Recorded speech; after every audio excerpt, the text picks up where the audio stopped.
Good afternoon, good morning, HEF community. How is everyone doing today? It's summertime and we're still doing webinars. We're getting out of the pandemic and here we are back again. Today, as I mentioned, we have a very timely webcast here for you.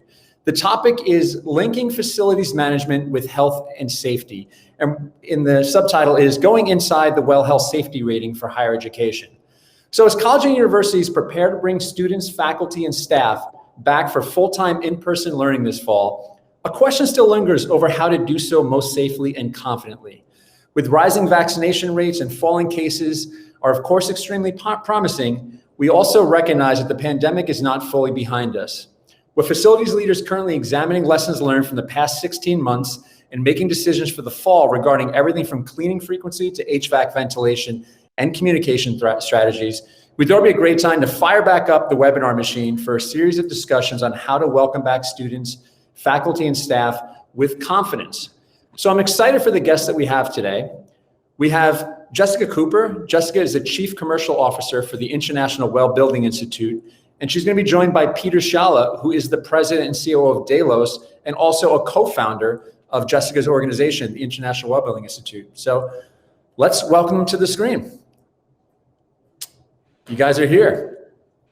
Hi, Michael. Hi, Pete. Hey, how you guys doing today? Hi, Jessica. Doing well, thank you. How about yourself? So far, so good. Where are you guys coming in from? Good. Jessica, you look like you're in a cabin somewhere up north. I'm in a log home. I've been quarantining in the Finger Lakes region of New York, which has been lovely. I do miss the city, though. I'm typically based in Brooklyn and yearning for that energy again. But it's been beautiful here. I'm surrounded by nature, and I've got a really great, ergonomically appropriate home office set up. So I'm lucky in that way. Nice, nice. And Peter, what about yourself? Where are you coming from today? New York area as well. Our offices are not yet open, but we're looking forward to getting everybody back together in the same place. Nice. Well, and I'm in downtown New York, so maybe in the future we can all do this together in one studio. But glad to have you here today to talk about a very timely topic. But before we get into that, if we could just do some basic introductions for the audience. I'm sure a lot of them are familiar with both your organizations. But Pete, if we could start with you, if you can just share with the audience a little bit about yourself and Delos. Absolutely. So Peter Scialla, President and Chief Operating Officer of Delos, which is an organization that operates at the intersection of real estate and the health and wellness industry. We've actually been converging the health sciences and the building sciences for the better part of the last 10 years. And one of the principal observations we made a decade ago was that when you mentioned the word sustainability in real estate, it was really all about the environment. Lowering our carbon footprint, focusing on the effect that buildings have on environmental health. And we noticed a real vacuum in thought as it relates to the ways that we could measure, validate, and improve the effect that our indoor environment is having on not just the environmental health, but the health of the occupants, the people inside these spaces. One of the things that we did do was establish a wholly owned subsidiary called the International Well Building Institute to introduce and administer a program called WELL Certification. That's what Jessica will get into in a bit. But look, at the end of the day, we know that our spaces matter to our health. I think the pandemic has certainly illuminated that fact and brought that knowledge to mainstream. And we have been focusing on ways to improve the effect that buildings and the built environment have on us as people for quite some time now. Great, thanks for that introduction, Pete. And Jessica, if you could share a little bit of background about obviously IWBI and your role there. Absolutely. So as Pete mentioned, the International Well Building Institute, or IWBI, is a wholly owned subsidiary of Delos, and we were set up to basically advance a mission of creating a global culture of health through the way that we design our buildings, operate our buildings, and ultimately, take a people-first approach to managing our organizations as well. All of our work at IWBI centers around our premier framework, the Well Building Standard, which is really a compilation of best practices, evidence-based strategies that can be deployed in businesses, organizations, communities, and buildings to advance human health, well-being, and equity. It's essentially an encyclopedia of proven strategies that can support human health and ultimately organizational performance. And we've been at this mission for close to a decade now, which Pete mentioned, and the well building standards being adopted in 97 countries around the world, in close to 30,000 different assets and more than 2.6 billion square feet across all building types, commercial, office, education, sports, fitness, recreation, so on and so forth.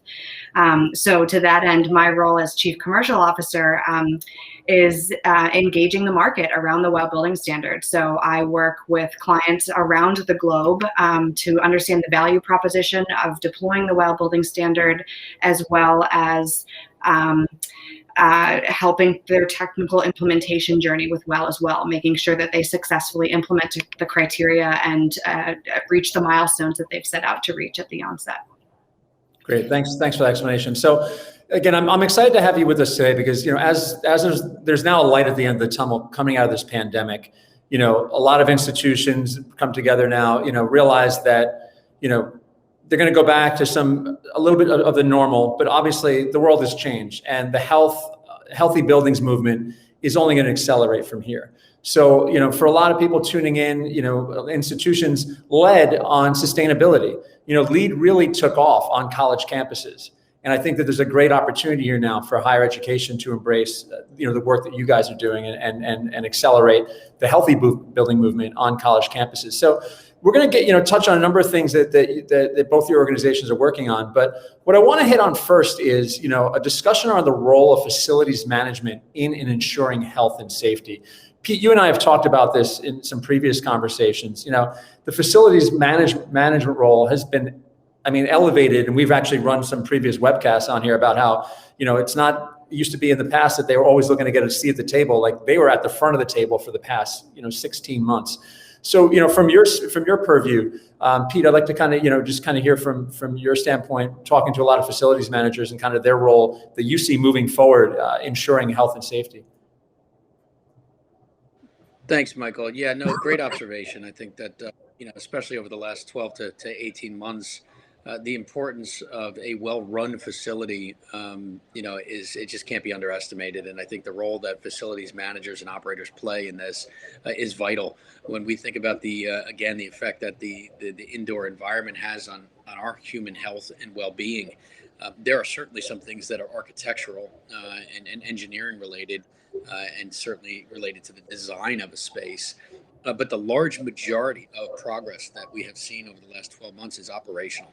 It has to do with making good decisions on policies, protocols, procedures, and the categories that are addressed in a number of our programs. So we commend the facilities managers all throughout the world in so many different typologies because the response has been terrific. Their role is vital in ensuring a healthy and safe environment. So you're right, Mike. I think maybe 5 years ago it was more about, the design of the space and the actual hard products that were in there, things like air filtration units and water filtration and things like that. But more and more we have found that the right scientific principles being applied and certainly the best practices being used, which is really a facilities operator and management function, can have a meaningful impact into driving better health outcomes for occupants. Yeah, 100%. So what I want to get into now is, a primary focus of today's webcast is the well health safety rating.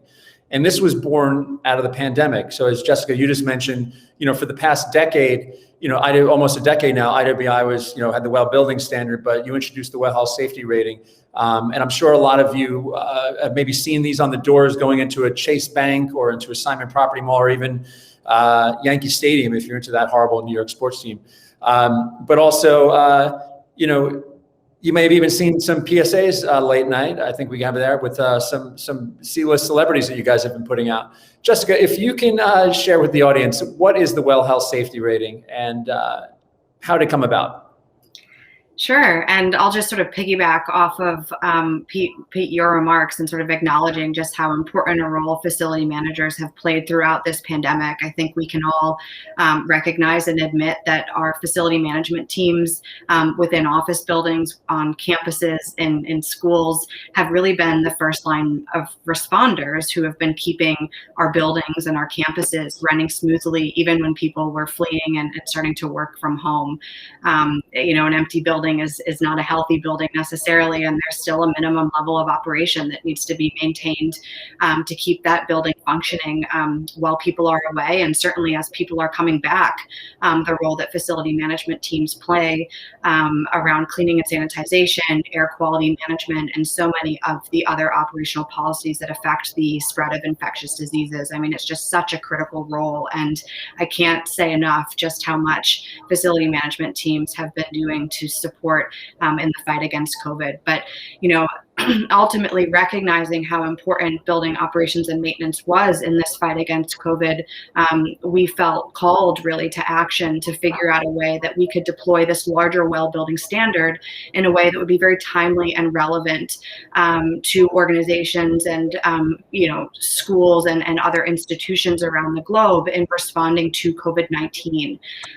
So what we did at the beginning of 2020, we put all of our other work plans and goals for the year on hold, like many organizations did. And we started looking at how we could reframe aspects of the well building standard that were most relevant to the pandemic and really acute, serious, and immediate health concerns that would be relevant in the future as well. And with input from a global task force that we stood up very quickly, over 600 experts convened to provide feedback on how we can support in the fight against COVID, we basically refined the well building standard and created a scope of work, which is now the health safety rating, which looks at key themes that can be deployed by facility managers, operations and maintenance focused in buildings to support in the fight against COVID, and then also protect, like I said, immediate and serious health concerns longer term into the future. So this is a third-party validated framework designed to really instill and build confidence for occupants to feel safe coming back into our buildings, coming back to campus, coming back to work. And it focuses around 5 key themes, including cleaning and sanitization, emergency preparedness, health service resources, air and water quality management, and finally, stakeholder engagement and communication.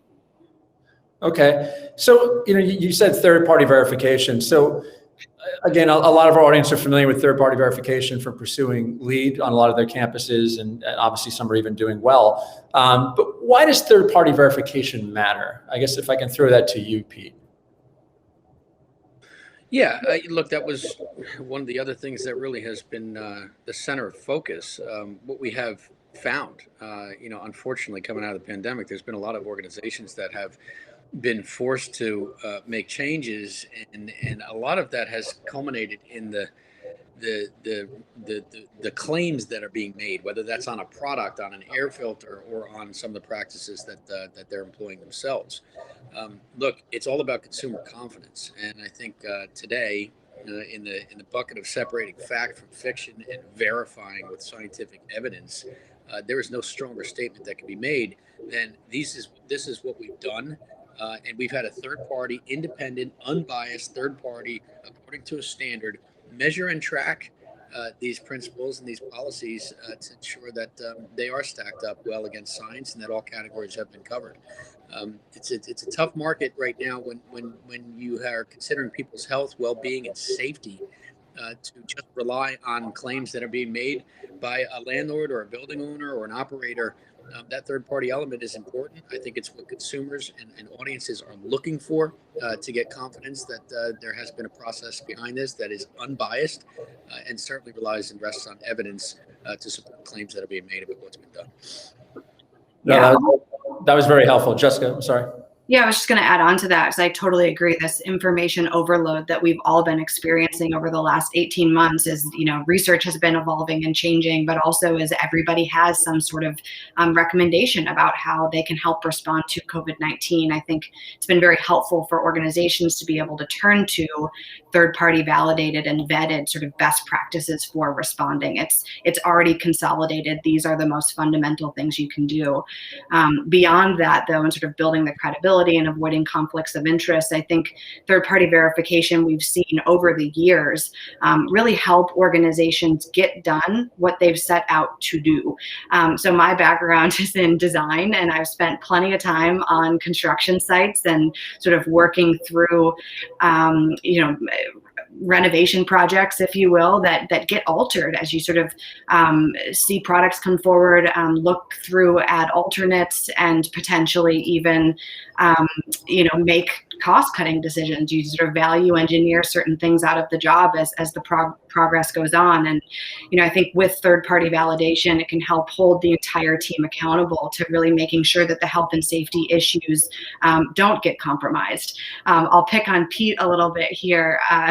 I used to be on the Delos side of the family, working directly for Pete. And one of the last projects I worked on before moving to IWBI was to build the new Delos headquarters. I was sort of interim acting as a project management on that project, and is an incredible facility that they've created. And I encourage anyone who's in the New York region to stop by and take a tour. But we got towards the end of that process, and Pete, I don't know if you remember this, but we were talking about the budget we still had left for artwork and bringing biophilia into the space. And there were some pretty serious conversations about potentially delaying that and putting that off. And I said, no.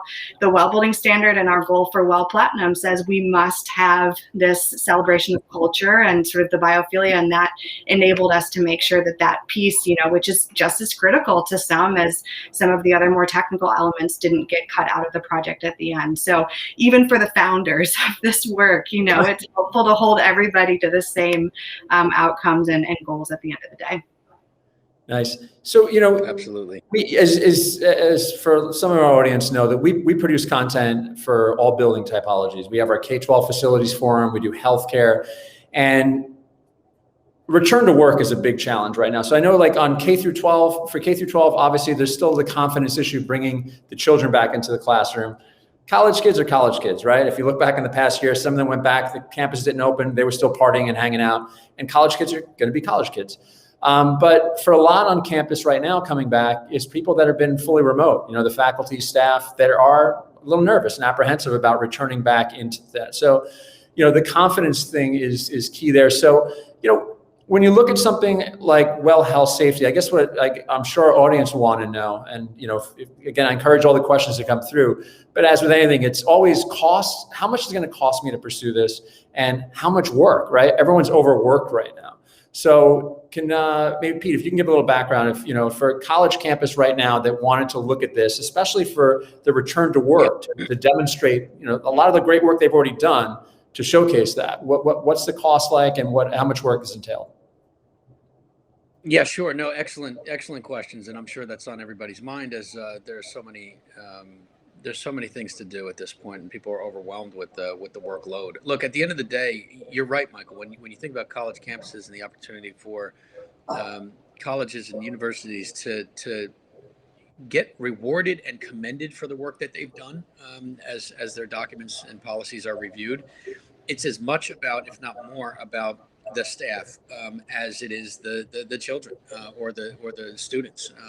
We have seen incredible adoption of the health safety rating, and primarily driven at first by organizations that wanted to make sure that when their employees returned to their office, the environment was as safe as possible, and that was measured, and that was tracked and validated, again, with the third-party confidence. And so for teachers and faculty and all of the staff involved there, this is about inspiring confidence that the work's been done. Michael, as it relates to cost, this is not a reinvention of the wheel. When you think about a program like the health safety rating, this is a documentation review of policies and protocols and procedures that either have been in place for a very long time or have been altered and introduced as a result of COVID. This is not a program whereby the input costs are extraordinarily high. In fact, it's quite the opposite. We have had virtually no conversations about expense or cost in this regard, because when folks peel back the onion and look at what's involved here, this is a matter of assembling your existing policies that match the criteria of the health safety rating for review. Naturally, there will be some slight pivots made, and in some cases a policy would need to be written, but this is not a rewrite of all the work that's been done. Again, this is taking all of the great work in response to the pandemic, assembling that information, submitting those documentation and those policies for a third-party review by the International Well Building Institute. It does not involve capital expenditure. It does not involve equipment. It does not involve anything that's not, socialized as it relates to what's required for the program. So cost is what we found from the marketplace, not the factor. And I think a follow-on question for that is, well, what type of staff will I need to submit documents? I think a simple review of the criteria, which there are 21 of them in the health safety rating, 15 of them need to be achieved. You can optimize according to where you think you're most prepared and would like to be measured.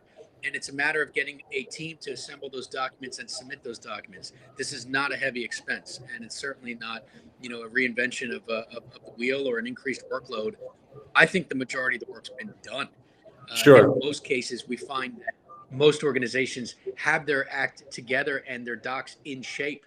And this is a matter of submitting them for review, paying a nominal fee for the doc review, not buying any equipment as a result, right? Or making architectural changes. So eliminating the CapEx portion of this and getting rewarded for the work that's been done so that you can socialize with confidence that it's been reviewed and the well seal's been achieved. So in all those areas, though, are there, as you work with other organizations, as we mentioned at the start here, I know you work with a lot of corporate offices and commercial buildings. Yeah. Are there certain areas that are that still you find that some organizations still need to do a little bit more work? It really depends on the sector. And Jessica, you could provide some more color here. But we have done a lot of work with schools, K through 12, and universities, college campuses, senior care facilities, hotels, corporate offices, stadiums. Look, at the end of the day, we've been incredibly impressed with how responsive all of those sectors have been. Some of them, getting through with one submission, passing with flying colors because they're in a sector that has had to focus on these things for many, many years. And others taking a look at this and saying, this is as much about our employees as it is our consumers. I think JP Morgan is a great example.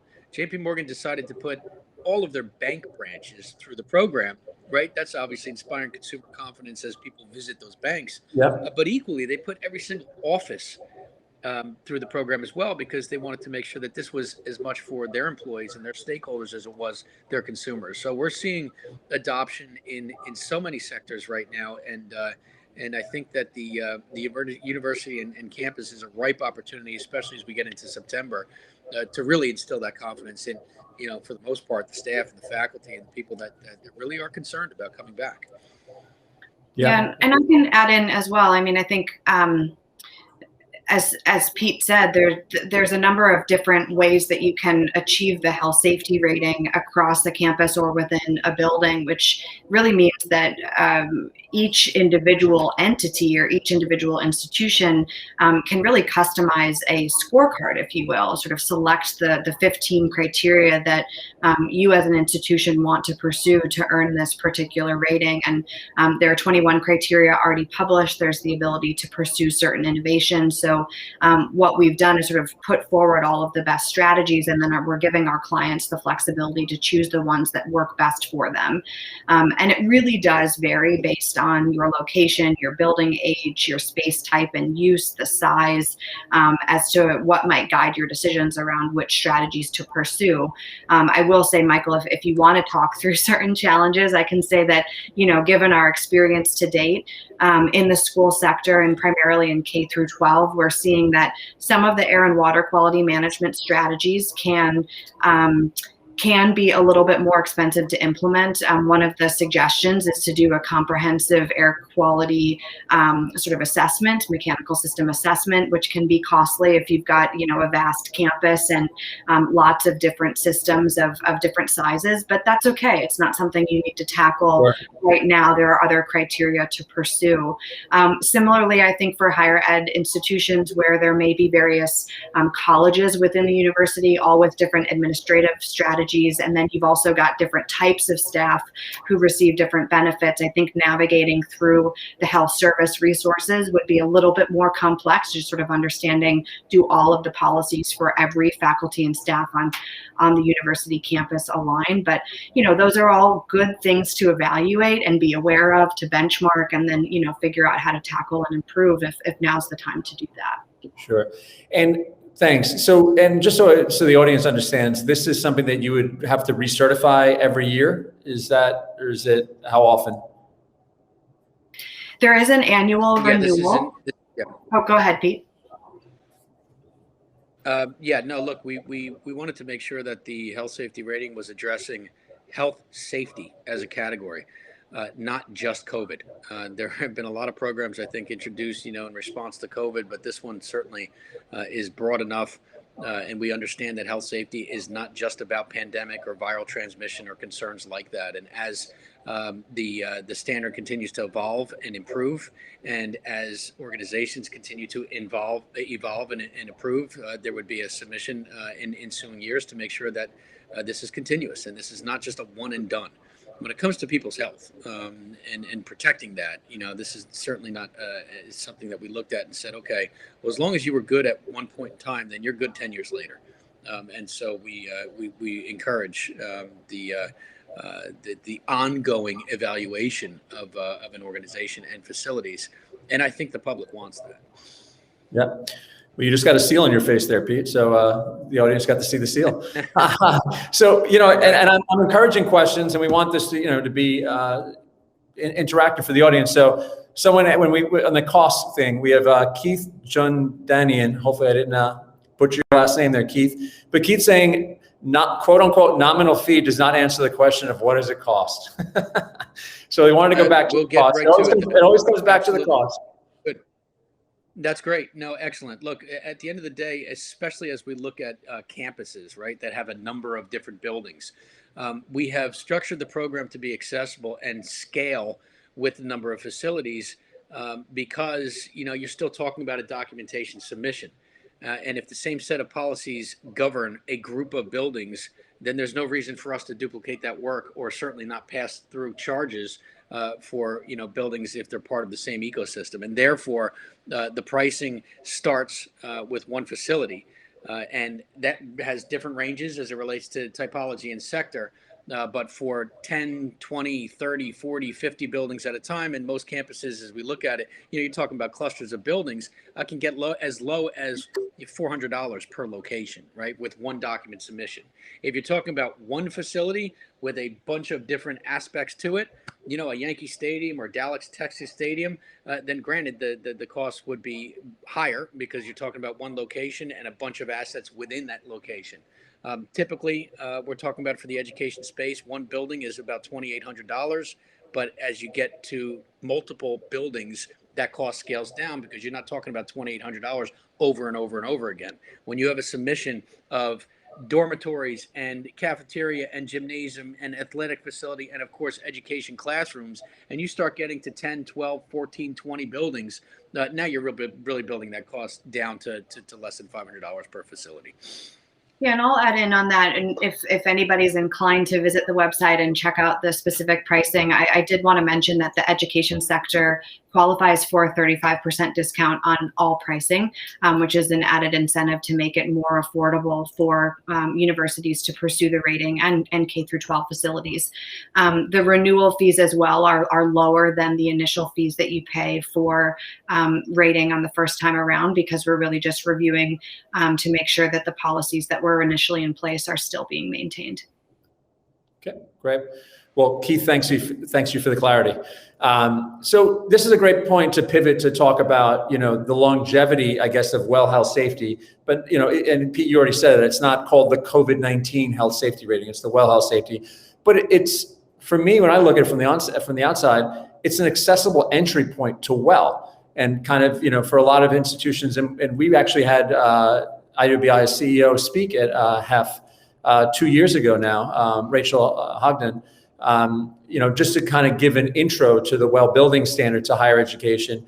And, as I said at the start, is higher ed led with LEED, along the way. It was really the pioneer, like higher ed institutions were some of the first to pursue LEED Gold, LEED Platinum. And I think there's a great opportunity coming the pandemic here for universities to really be leading on healthy buildings. So can you share with, the audience, Jessica, kind of the well portfolio program and how you can see that, in higher education? Yeah, so I guess I'll just start by reiterating that I think health safety rating has been an important, a very timely and relevant tool for getting all types of businesses and institutions back to their places and spaces to conduct daily operations. And even though it has been effective as a response to COVID-19, it also has long-term ranging applicability in just sort of raising the baseline health and safety strategies that you maintain in place year over year over year. So it's not only sort of a very timely and relevant way to get started with well, but also a really great baseline, I think, for years in the future as people start addressing fundamental health issues within their buildings and organizations. But to this end, as I mentioned at the start of the conversation, the health safety rating only addresses a smaller subset of our larger well building standard. And the well building standard is a truly holistic framework that enables you to tackle much broader issues that relate to health, including things like, mental health and burnout, ergonomics, healthy eating and staying physically active, addressing other aspects of building performance and light quality, even, climate change. And it deploys design-based strategies, deploys operational strategies, and also deploys, people policy-based incentives to create a culture of health. And so if you've already tackled and achieved the health safety rating, you've already made some really significant incremental progress towards tackling the broader well building standard, which can support health in many more ways. And back in 2019, we actually launched a program called Well Portfolio that you just mentioned, Michael. And it's a way for larger organizations and institutions to say that, gone are the days where we tackle one building at a time. We want to tackle our entire campus. And Well Portfolio allows you to enroll your entire campus to align with the well building standard and start chipping away at some of those other very important health themes. And the idea is that year over year, you make more and more incremental progress towards tackling the holistic framework, which ultimately brings more and more health benefits to your institution. I always like to use a personal analogy. You can't go to the gym once and expect to be healthy for the rest of your life. It's a daily active person. I mean, unfortunately. But, you can think of once a month, I heard it. Once a month. Well, maybe, a couple times a week if you're lucky. But I think you can think of Well Portfolio in some ways as getting your gym membership. And then the scores that you achieve, the benchmarks that can be monitored through Well Portfolio is a way for you to really track your personal progress as you get more and more fit, feel more and more healthy, and are therefore happier and higher performing. And it's sort of the same with our organizations and buildings. And that's the goal of the Portfolio program. Yeah. Thanks, Jessica. So another question we have is, there are other certifications, healthy building certifications out there. Why well? Pete, if you want to maybe jump on that one. I think your mic's off. Are you muted? Oh, Jessica, maybe we'll throw it to you for a second. Okay, great. And we'll let Pete chime in. I mean, I can say well is the most thoroughly studied evidence-based building standard to support human health and well-being. It's been proven to work in more than 2.6 billion square feet around the world. We're in 99 countries. So the global adoption alone and the sort of feedback we've received from project teams alone far outpasses really any other healthy building certification that you could pursue. It is third-party validated. It has always been performance-based. So we really stand behind the ability to measure building performance through air, water, light, acoustical, thermal comfort testing, but also monitoring human performance as well through annual surveys, which is critical, obviously, to achieving the goals that we've set out to do. I'll say as well that I think that our approach to supporting our clientele is top-notch, and we really pride ourselves in creating relationships with all of our project teams and meeting them where they are and sort of helping them customize their approach with well to meet their goals and sort of create the greatest value, which is very unique to our organization. Great. Pete, do we got your audio? No, still having some issues there. Sorry, I guess we'll throw the next question to you, Jessica, and hopefully we can get that back online. The next one, just we said a little bit earlier, is on mental health and burnout. We said that, and return to work is, let's just jump right in. The past year and a half has been stressful, and people, especially returning to work, are very anxious about that. So how does whether it's well health safety, and just so I'm not fully, well versed on it, do work and kind of support burnout and mental well-being? Yeah, I would say the Well Building Standard as a holistic framework does a really great job at putting forward strategies that support mental health, and then therefore avoiding and or mitigating effects of things like burnout. I would absolutely agree with you, Michael, that this pandemic will not be over even when the spread of the virus ceases, although that will be a huge step forward. We've been handling the COVID-19 pandemic really as a physical health challenge and infectious disease that is spreading quickly.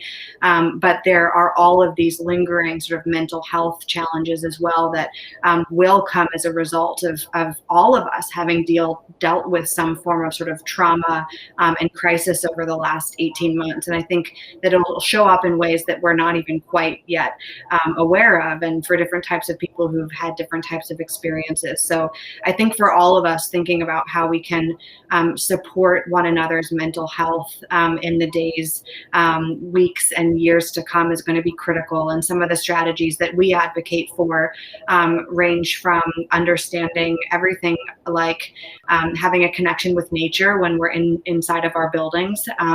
Biophilia can have very calming effects on the mind, and bringing that indoors is key when we're spending so much time indoors. Also understanding lighting quality and how that affects your ability to get a restful night's sleep. That has a huge impact on your mental health, and there's some really great ways that we can deploy lighting technology to better support our circadian rhythms and mental health. And then, of course, all of the policies and protocols that can enable people to take better care of themselves, really creating organizational cultures where our mental health is protected, either by pointing you to specific resources or professionals that can be accessed if you need some support in that way, or just thinking about preventative policies that can support mental health, paid time off for volunteering, better maternity and paternity policies, and the list really goes on. But I do think mental health will be the next big thing we need to tackle as we move out of the more infectious side of COVID-19. 100%. Yeah, thank you. And Pete, it looks like we've got your audio back, so glad you're able to get back in. So question I have for you is, what do you feel, moving out of the pandemic, regardless of the building typology, that we feel that the industry should have learned now coming out of the pandemic? Are there any major, what is your vision for the future of the healthy building movement? Great. So, look, again, if I had to think about two themes that the pandemic illuminated as it relates to the work we're trying to do. A is that our indoor environment matters to our human health and well-being. I don't think there's a person you can find now in mainstream awareness of air quality, or at least doesn't have an opinion or fear about air quality and the effects of that on health. But even more broadly, just this notion that our spaces matter to our human health and well-being. What we touch matters, how we convene matters, what our indoor environment is set up to establish matters as well. So I think that's number one. And number two is the role that third-party validation and science can play in validating claims and improving confidence. Those two principles are really what we built this organization on, that our spaces matter to health, and we want to validate according to evidence. Thankfully, we have seen a tremendous response, and the learning curve for the fact that, indoor environment affects our productivity, affects our health, affects our well-being, has basically evaporated. And I think that when we look over a longer term, that's an overall positive. Behavioral change is something that's hard to do, inspiring change for old habits. And I think that, when we look back 5 years from now, we're going to look at some of the habits that we formed during the pandemic. And overall, over a longer period of time, it's going to be a net positive. I think this awareness has created some momentum. I think the world is now focused on things like this, and I think that we could use this as a springboard to create an overall positive outcome. Although there's been a ton of suffering and it's been just a horrible time period. But what can come out of it can be very, very good. Yeah. Yeah, and we've run roundtables over the past year to help facilities leaders sift through the noise with a lot of the claims that were coming out and try to find that information. So it's great to have organizations like yours out there. And we didn't hit on just one thing, just, you have the Well Living Lab at the Mayo Clinic, where you're also testing a lot of the technologies and you've had that now for a number of years. Can you share with the audience just what that is? Yeah, we certainly will. We thought it was important to simulate real world environments and take the concept of research further beyond sort of bench work into real world simulations, hence the name, the Well Living Lab. We established this facility in collaboration with the Mayo Clinic back in 2015. And this is a research facility that can simulate indoor environments, whether it's a classroom, an office, a bedroom, an infant's bedroom, and then challenge and test interventions to make sure that we're hitting the mark as it relates to the relationship between people and the spaces that surround them. As a matter of fact, we have just recently run a study at the Well Living Lab that simulated a classroom and measured the effect of portable air filtration units that are put into classrooms to complement the HVAC system that's in there as a baseline, with tremendous results. Won't spend too much time on it now, but we will be featuring the results of that study prominently. We've definitely relied on excellent use of the review board at Mayo to make sure that the studies are done with substance and statistically significant and properly designed. And that is really what has fueled the principles of our organization, right? Let's make sure that we're running studies, and in a case where we need to simulate real world environments, do that. In the air filtration example, there's a big difference between the filtration efficiency measured in a factory on a filter versus the air purification unit when you take that filter and put it inside and stick it in a real world environment. And so this is all about trying to get sharp as it relates to the evidence and backing that with the research and the funding that's required to do that. Well, yeah, that's great. And, there's been a number of companies just in recent months that, unfortunately, that their claims not stacking up, and there's a lot of lawsuits involved. So it's good that you guys have that research arm there. So we're coming up on time. So if anybody has any last minute questions, please throw them at us. But I guess to wrap things up, Jessica, what's in store for the future at IWBI? What do you have coming up over the next year or two that we can tease out to the higher ed audience? And closing remark from you on what you would hope to see for within higher education. Yeah, and I think there are both some near and long-term very exciting things that we have on our radar. In the near term, in sort of the educational space, we've been actually very focused on K through 12. And I think to your question around what I'd like to see in higher ed is, continued partnerships getting formed between higher ed institutions and IWBI, so we can extend some of this work from K through 12 into higher ed institutions. But we did develop a COVID-19 teacher training program to better equip educators on how to safely model behaviors and stress the importance of some of the key components that we've been discussing today: hand washing, physical distancing, mask wearing, air quality management, so on and so forth. And that is a training that's available complimentary for both K through 12 educators as well as higher ed educators. We've also just recently launched a school health safety campaign. Again, a little bit more targeted through K through 12, but I'd love to see this extend into higher education.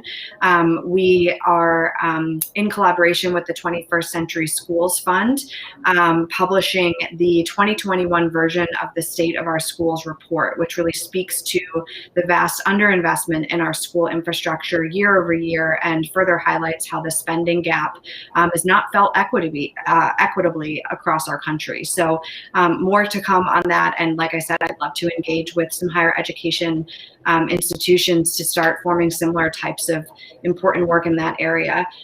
Longer term, and sort of to Pete's points around what we've learned around how buildings can affect our health, we are very motivated by I think the realization that buildings play a critical role. Organizations have a key role to play as well. And we've been inspired by the uptick of the health safety rating and understanding new ways that organizations can deploy the WELL building standard for good. So we've got some fun things on our radar to make WELL even more accessible, and then some of these other health themes more accessible to clients as we move out of the pandemic, speaking to mental health, building performance, so on and so forth. So stay tuned for that. Should be really exciting, and I think another great way for higher education institutions to get involved. Okay, wonderful. And Pete, anything you want to add to that in terms of Delos specific, looking to the future? Look, I think we'll, continue to focus on the messaging and driving awareness. This was an education going all the way back to 2012, just, a heavy lift in getting people to become more aware that buildings do affect our health and well-being. More recently, with the health safety rating, we've gotten behind that from a marketing and a messaging perspective, trying to drive mainstream awareness. And of course, the celebrity sponsorship and endorsements certainly help, but we remain committed to being a voice in the marketplace and getting that message out there so that the ultimate end user of all of this stuff, whether it's an employee in an office space, whether it is the child of a parent in a senior care facility, the parent of a child in a school, or naturally consumers and staff and faculty, we want everybody to know what the seal means, the kind of integrity that has gone into shaping the standards and administering the program, and to raise that awareness so that people can see it and know what they are entering when they get into a building and just how much work and accomplishment has gone into achieving that rating. Wonderful, wonderful. Well, I commend you guys for the work that you're doing. Obviously, we commend our audience for the work that they're doing, at the front lines, over the last 18 months, 16 months. I'm getting caught up on the dates here now, but it's been challenging. But obviously, there's a light at the end of the tunnel. But I know that this audience also is still a little bit nervous about the fall because there's still things that are uncertain with some of the variants that are there. So I think the tool, the well health safety for the audience, again, go to, we have it pinned in the chat on the right-hand side, wellcertified.com/health safety. You can find more information about that there, or just on Well Certified to learn more just overall about the well building standard. And also at Delos, delos.com, you can go there to learn about that organization. So thank you both so much for joining today to educate our audience. And obviously, we'll keep in touch because even with the schools report coming out, I know there's things more specific to K through 12. I think there'll be some useful insights that we'd like to share on our blog and put out to our audience as well. So, shameless plug to everyone watching right now. We are getting back to live events. Yes, November 7th through the 9th in Miami at the Biltmore. And we hope to see all of you there. While we've been enjoying doing these webcasts, and we're going to continue doing more of them, moving forward, I know it'd be great to see everyone there. And of course, we'd love to have IWBI present at that. So we'll talk to you guys and hopefully we can make those dates work and we can all see each other on the beach in Miami in November.